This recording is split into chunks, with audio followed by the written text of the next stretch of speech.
Welcome to the Stay Ready Real Estate Podcast, where we stay ready so you don't have to get ready. My name is Emeka, and I'll be interviewing a variety amount of professionals in the real estate industry to help you get 1% closer to your goals of buying your first real estate investment. At the end of each podcast, I'll give you 3 actionable steps that you can take today in order to get you 1 step closer to your goals. Nicole Pendergrass is a wife, a mother of 2 toddlers, full-time employee, and a multifamily investor with the current holdings in New York City, Pennsylvania, and the Southeast. She started her real estate journey with no money, no credit, no connections, but after overcoming some tough challenges, she acquired a 3-family house hack in 2015 and has since successfully grown a diversified commercial family deals through JVs and syndications. Let's get to it. Here's Nicole, everybody. Nicole, so you want to tell the people who you are and what you do? Okay, hi everyone. I am Nicole Pendergrass. I am, a lot of things. A full-time employee, a wife, a mother of 2 young kids, and a multifamily real estate investor. Oh, I love to hear it. I love to hear it. So you have all these hats. I'm sure you're very busy. What got you into multifamily? What made you want to continue to add on another hat and start investing? Okay, so I was looking for what I wanted to do in life. I went to undergrad pre-med, and then I started working at a hospital because I was going to do a post-bac. But in the interim, working at a hospital, I just saw the doctors that I were working with were not, it felt like they were just a doctor because now they had to be. They didn't have any choice. They had all the student loans, they had a lifestyle that everyone was looking for ways to make their life, I guess, just like easier, more fun. New fellows coming in were telling me like, don't do it. And so I had to rethink what my strategy was because I really didn't want to spend another 10, 15 years going down that path. I need to be 1,000% sure. So then I went on a journey trying to find out what that was. Then I found real estate. I went to my first seminar. Then I tried all the things. I tried wholesaling and, walking neighborhoods and trying to find we bought some single family rentals at a distance with no boots on the ground and no real guidance and blah, blah, blah. So like I did a lot of things that didn't really pan out. And finally, I got the chance to do a house hack with a multifamily. Sat on that for a few years as I was trying to learn how to be a landlord and managing properties and all that. And then I decided, all right, this was not the end of my career in real estate investing. So I need to start scaling. And then that's when I joined a mentorship program to scale me into the commercial side of real estate. I love it. I love it. So you say you started wholesaling, door knocking, walking. I'm kind of curious, how'd you get to that? What education did you do? Did you just jump right in? Did you read a book? Did you Google some side hustles? How'd you find out about, real estate in general? So that first real estate seminar that I went to exposed me to it. And then my mom actually had some pay from my dad's passing. And so she used some of that. He didn't have like life insurance or anything like that. I think it was maybe some benefits from him being a vet that she got like a few grand and it wasn't much, but she used a chunk of that to pay for me to do the mentorship that was in the back of the room of that seminar that I went to. And from that mentorship it was a it was a mentorship that didn't really dive deep on any one area, but gave you a good overview of like all the areas. So out the gate, I knew of a lot of strategies. That was the one that like I had no money and no credit. So I started with that because that's what everyone's pushed to if they're a newbie. Were you scared at all, or did you just jump right in after the seminar? Well, I did a lot of reading and read. You said that I read books and stuff. Yeah, still, I went to that seminar and I read all the books. Like I went to so many meetups. I did all the education, like just trying to find out how to get started. Then like, when you overeducate at some point, you're just beyond ready to start. And I think my urgency for wanting to change my life and build wealth and help my mom back for like her investing in me. And I didn't want her to have to work 2 or 3 jobs anymore because that's what I grew up watching her do. That urgency kind of just pushed me into it without, yeah, you're always a little bit scared, but at some point you just do it. The urgency of the family is always important. And I actually do know a lot of people who they think they need to listen to all the podcasts, read all the books. They have to know everything, every little detail before they get in. What advice would you give those people? Because I think, what's it called? Analysis paralysis. They have analysis paralysis. I don't think they see it. What do you think, they need to do to just pull the trigger? What's the mindset behind it? Mindset, and actually the reality is you will never know everything. You will never know everything because any book or podcast, well, in a podcast, if you listen to a specific person, if they're not from your market or they don't invest in your market, if they're just going to give the information that's available for their area and for their strategy. So you might learn overall, but you're never going to know intimate details. I had over research. Like I said, I had been to so many seminars, read so many books and meetups and all that. And then when I started with my house hack, there were things that happened even with that like I had never even heard or known before, or things that I should have done that I didn't do because I was rushing and I was urgent to get like that first deal, and I was like, I gotta make it happen. So even though I knew there were certain things I should have did, I still just was like, oh, it'll be okay, and I went ahead and did it. Like, so you'll still make mistakes even when you know, and then there'll still be things that you don't know until you actually get started. I think you just have to start. There's no other way. There's no, like, do something where I guess you can take one first small step, the first small step that you're not afraid to take, or learn how to push through the fear. And you don't have to be not afraid in order to start. Do it while you're afraid. Because if you wait until you're not nervous, you'll never start. And if you're waiting until you need to know every single thing, you'll also never start. Another piece of advice is network, and find somebody who's already doing what you want to do, and find a way that you can add value to what they're doing and you can help them for free so that you can learn and just volunteer. Like, what gaps do you have in your business? What do you need help with? Because I have the time. If you do have the time and that's what you can add, you can devote your time to the experienced operators, experienced investors operations, and that way you can learn by having like unpaid kind of mentorship, but it's really paid. It's paid with your time. You said a lot of things, and networking is one of the biggest things that I learned, just being in part of this journey. And you never know who you're going to meet. You don't know what you don't know. And there might be a person with, millions of dollars, and they want to, but they're in London or something, but you're in New York or something. They want to invest there and they just need somebody. And if you just network, go to these seminars, meetings, you never know what might happen.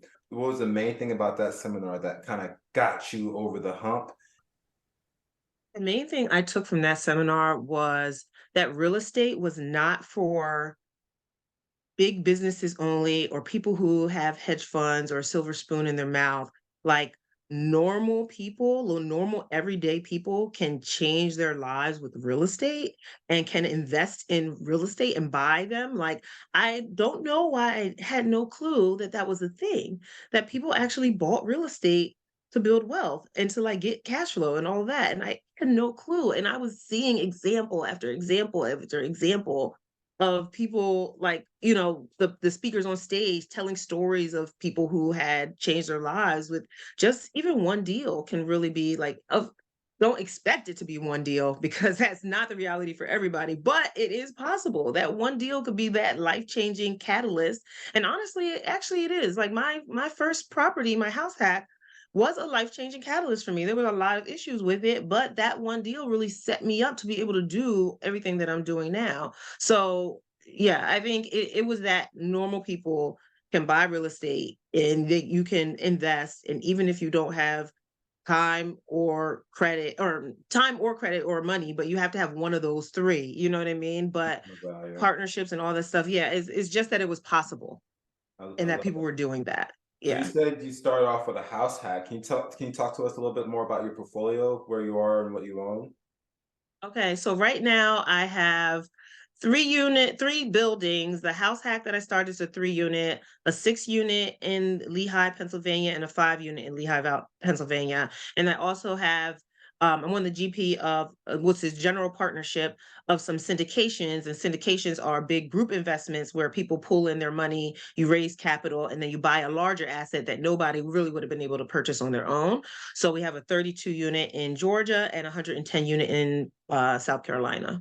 Wow. You said you're a GP. Can you explain a little bit more about what that is?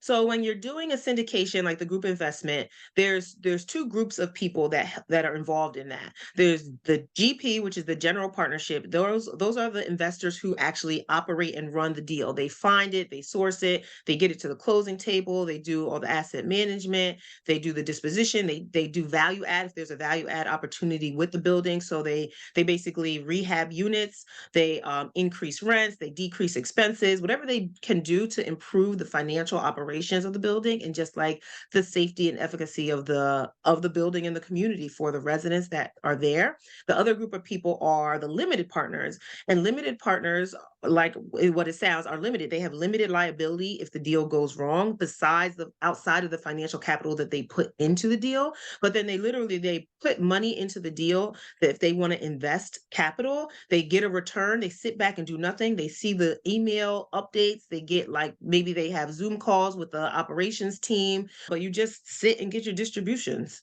Exactly. And I mean, I think that's one of my goals personally. I want to be a GP, continue to, build equity, add my units, build my portfolio. But then I want to find someone like you who can, run the operations and do all that stuff so I can be completely passive. And I'm sure one day you want to be passive and, focus on family, maybe spend months in Ireland, London, wherever you want to do.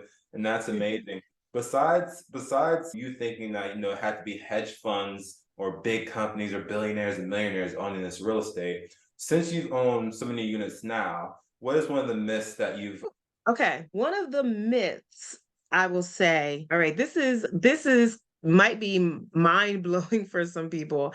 I think when you think of value add, which is a hugely popular type of strategy in multifamily real estate, because you can go in, buy a property that has potential, and then you do your sweat equity to make that potential a reality. And now that spread in what the performance of the property can be basically transmuted into capital. Like it's the equity and the value that you've added to the property. And now you can pull out that equity and use that to grow your wealth, roll it into other investments or whatever you want to do with it.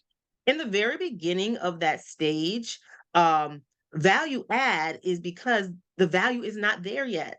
So a lot of times, if you're purchasing a value add, the property can cash flow. You don't want to buy a property that's not cash flowing, but the cash flow is minimal, right? You have to put in the work to build that up. You have to put money into the property in order to get the rents to where they need to be. You have to renovate units. You have to, put in all that work. So at the very beginning of your value add strategy, it's going to take a while to stabilize a property until it cash flows enough where it makes sense, right? But most of the time, you're not buying a property that has that cash flow already in place unless you have a lot of capital, because those kind of properties are the value's already there. So you're paying for that value on the purchase.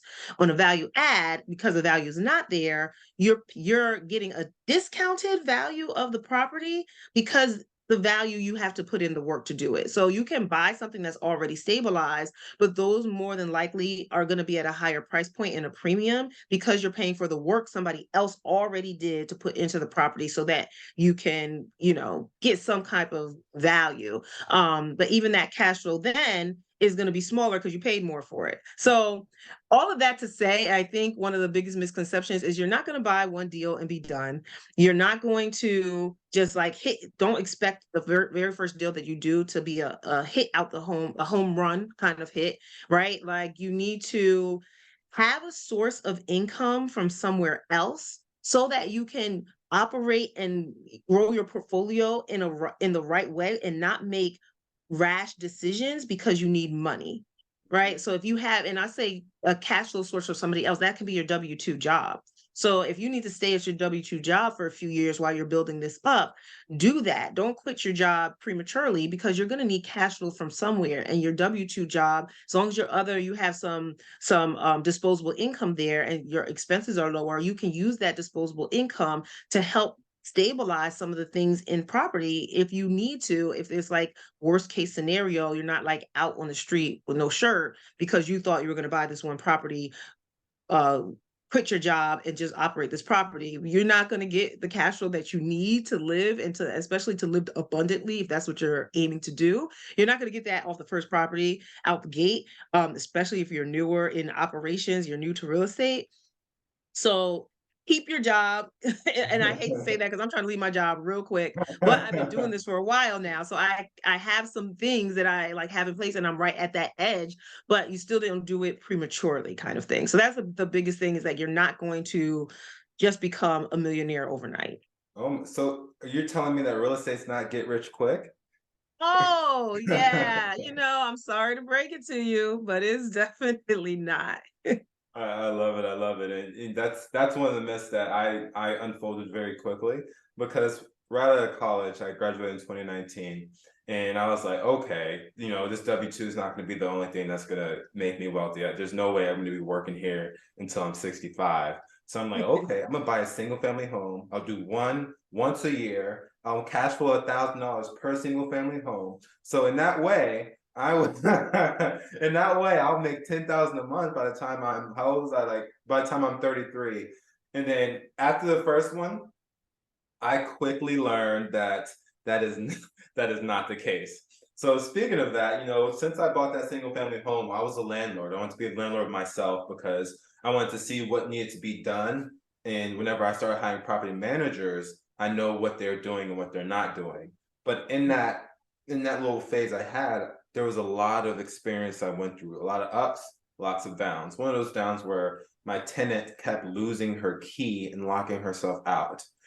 You have a big portfolio now. What is a very memorable moment, or some times that you're like, do I really want to be in real estate right now, just because some issues that you had and you're still in real estate? So what did you do to solve the issue? What was the issue, and how did you overcome it, and why are you still in real estate afterwards? Oh my God.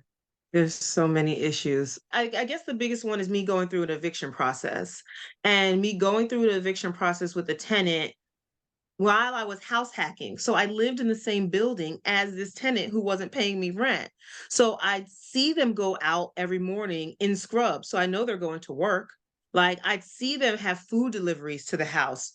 You can't afford, you better cook some food, some rice and ramen noodles in the house. You ain't paying me rent. Why are you ordering food? You got money to order food. You got money to pay me rent, right? I see them I can hear them. They're the apartment upstairs. I can hear them if they're having a party or, a birthday celebration. You cannot afford to celebrate your birthday.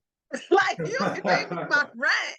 So this was like it was like a year about of getting no rent payments, or like a half a year of getting half the rent, because there was 3 tenants living there. 2 of them were not paying me, 1 of them was paying me. So I was getting that part of the rent for like half a year. The other 2 left at the end of their lease, but the one who was paying me asked if she could stay and bring her cousin or somebody in. So in the process of doing like um kind of screening that cousin that was coming in and seeing if they could still afford the apartment with just the 2 of them, the first girl who was paying me before stopped paying me. So now, and then the cousin never you moved in. So now I had 0 rent for like another, probably from like January till she finally got out and evicted, and the marshal came in like August or September. So in New York City, it's a long process to get anybody out. The court date kept getting extended. Anytime some like one little piece of paper or somebody to show or whatever, it would get extended another 30 days. So another 30 days is a whole nother month of expenses and things that I have to pay for. Luckily, I had been applying for at my job to go to grad school, and I was getting tuition reimbursement from my job, and I had to fight for that tuition reimbursement because I didn't want to have a grad school loan.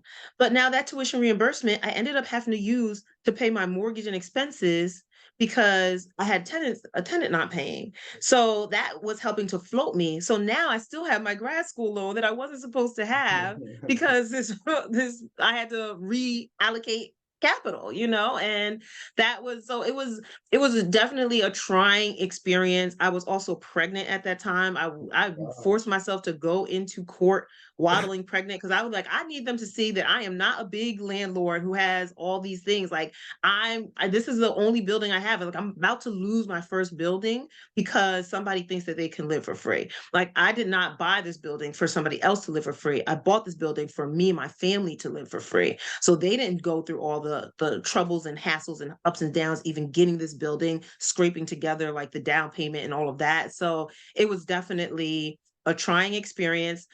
I'm still here. I ended up fine. Like I ended up being able to float that. Luckily, that just happened to coincide. God knew I wasn't going to use that to pay off my grad school tuition. I was going to use it for my property. So he helped me get through that part. Then I found someone who was really good, a really good broker to start helping me with renewals and finding new tenants, because at first I tried to do it myself and I was like, this is not for me. I'm too much of a sucker. And people would give me their sob stories when they want to rent the apartment. And I'm like, I need separation between me and the tenant when we're doing the screening process. And so my broker that I found was excellent. He would always find me great people. And so after that, it transformed, and the new broker was bringing me in great tenants. And so my tenant kind of profile evolved into people who pay regularly, and I don't have that issue anymore. So luckily, lesson learned from that was the person I bought the property from, it was vacant when I first saw it, but he promised, because he was an experienced investor, a rehabber, he promised to put good tenants in there and I wouldn't have to worry about anything because he was helping the new investor out. Yeah, a lot of other stuff happened with that. I was supposed to approve the tenants before he allowed them to move in. He actually allowed them to move in, and I didn't get the tenant documents until we were at the closing table. And so, of course, at that point, I'm not going to walk away from my very first investment when we came so far. So that was that's a learning lesson and experiences. Don't trust anyone who says, trust me 50 times in a sentence. Sounds good. And you're still with it. The thing I love about it is it's not a failure. You know, a lot of people will probably quit afterwards, but it's just a lesson. You know, I feel if other people are doing it and they're still doing it, people don't become successful being perfect. You know, there's speed bumps on the way. So it sounds like it's just your speed bumps. And now your portfolio is amazing. And I love it. And you said they had to separate basically the emotions to the business. I Yes. learned that my first one too, because I was raised by a single mom who was raising 2 kids. And one of my tenants was a housing voucher, single mom raising 3 kids, 3 daughters. And there was a school right behind my house. So I was like, okay, this is perfect. She's going to have to pay because, you know, she wants her kids to walk to school. She doesn't have to leave work. And that's when I knew I just can't do it, because what happened was she lied on her voucher. So what the voucher did was she applied and they offer the first 3 months while it's still in process. So no matter if they validate it or not, they're able to still help them out for the first 3 months. So one time I just stopped getting the full thing and she started saying she can pay late. And then I go to the house and they were like, no, she lied on her voucher and we can't pay for her anymore. And then in my head, I'm just like, this is my first one. I don't know what to do. I don't think I learned this on the podcast, but No, see, that kind of stuff you don't learn on a podcast, except for today. This podcast, you do learn it. exactly. But the thing was, it's just one step after the other. Okay, that happened. What's next? I can't dwell on that. I can't go back and change it. Okay, so now I'm not getting rent. What's the next thing? The next thing is I have to get rent. So I talked with the tenant and I was like, okay, what can you do? What can you provide? I told her I'm not reducing this rent. We have a legal contract. This is gonna happen. Your daughter's gonna go to school right here. It's a great school in a great neighborhood, a great location. It's either you work with me. And what happened was she ended up paying, but like almost every single month it was late, but she always paid the late fees. So even though that was a headache in itself, because I'm always like every single month I'm sweating like, okay, is she gonna pay this month? Am I gonna visit randomly and pop up one day and everything is gone? One day I popped up and there's like a random truck in the car and it was there for like a week. So I'm like, oh, did somebody just move in? You know, you just start thinking, I think you start Yeah. thinking too much. But Yeah. at the end of the day, the property was good. I ended up selling it and she paid. And I actually ended up getting more money than I expected because of those late fees. And I enforced those late fees as well. So what I did was I was like, hey, there's like, you have to pay this. I don't care if it's late, but it's going to be a per day basis. So as long as you're stern with the people and just understand that this is a long-term game, which it seems like you knew at a very early point, I think anybody can get through anything because I've learned just in life in general, our problems are not as big as they seem. You know, people live until 60s, 70s, 80s. They're gonna look back at this problem that you had, that bad tenant, and you're gonna laugh about it because like, okay, I learned, but because of that, that's why I do this. So we're gonna move on to the next segment of the show where I ask you the same three questions. So for the first question, what is the most impactful speech or lesson that helped you in your real estate career and life? Actually, the most impactful lesson came more recently because I'm a member. They always say, get into the rooms where you're not the smartest one in the room and like people are above you, like and you can be inspired and you can, just be in room with people who are doing more and bigger than what you're doing so that you're inspired to move forward. So in that, and I'm part of a lot of different like groups and masterminds and stuff, but then I'm always comparing myself to their journey. And that always makes me upset at where I'm at, or like thinking I'm not doing enough, or, it's not good enough, or what else can I do, or whatever, and not being happy about where I'm at now. So I would say that looking back at your journey and comparing yourself now to yourself in your past, like take a point a year ago, 2 years ago, 3 years ago, and think about where you were then and what you had, what mindset and all of that. And now compare yourself to today, and you will see that you actually have had a ton of growth and more that you realize. And that should be your comparative point to yourself and not to other people. So look internally to compare and not externally. I love that. I love that. What are two books you would recommend an inspiring investor to read? Well, that lesson came from The Gap in the Gain by Dan Sullivan. So that was transformative for me. I highly recommend that. And another really good book that I feel like might be not widely talked about, not Rich Dad, Poor Dad. Everybody knows to read that. So I won't say that one, but The ABCs of Real Estate Investing by Ken McElroy. Read that one. I feel like I read that a long time ago and I need to re-find it because I was impressed with the lessons that it had in there. So I recommend that book too. I love it. And lastly, if you could have dinner with anyone, dead or alive, who would it be and why?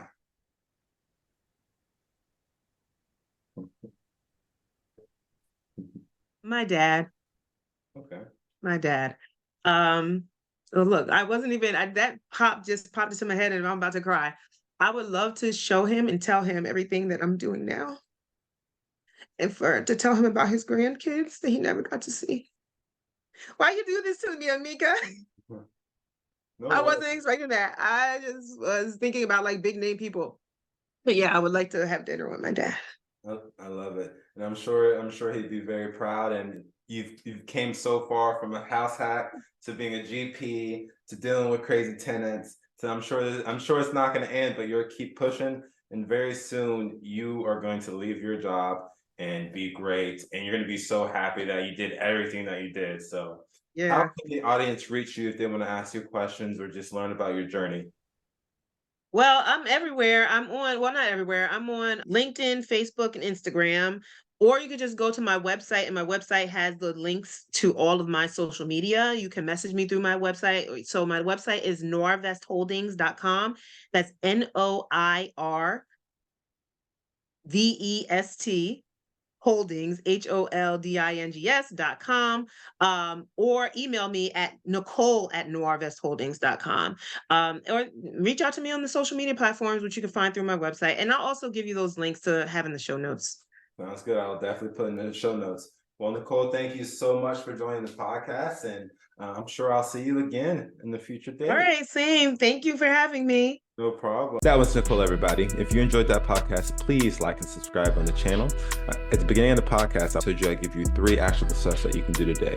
Number 1, search the tenant and landlord laws in your state. Is it a landlord-friendly state or is it not? See what the eviction process is and just look online and determine what kind of state you are, if it's landlord-friendly or not. Number 2, affordable housing. We talked about housing vouchers. Go to your local housing authority, just type in the city that you live in and housing authority. They'll have this address, they'll have all the information online. Go to it, figure out what the rents are, figure out what the market rents are. Once you determine that, you'll be able to see if affordable housing is the right for you. You can also see if the city gives any tax incentives. It starts with research, it starts with education. So talk with people, talk with the housing authority, look online, look at the city's website, and you're able to see more about what's going on in that city. And lastly, what can you afford? What can you use with your own money? What can you buy with your own money?